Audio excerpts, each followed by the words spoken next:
Hi, I'm Hannah Healy from HealyEatsReal.com, and I'm going to show you how to make these keto chocolate muffins.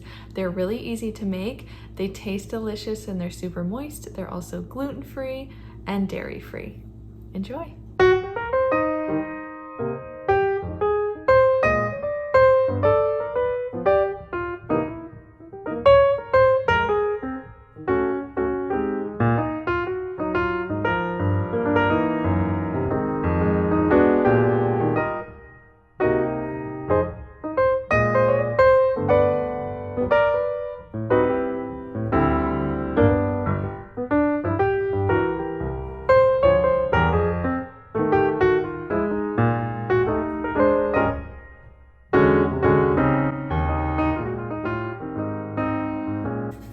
Here they are.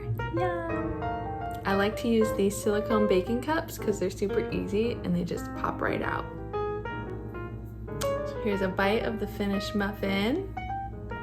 It's really moist and yummy on the inside.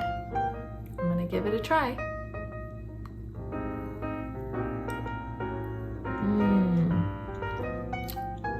Chocolatey, moist, a little bit of coconut flavor. Super yummy.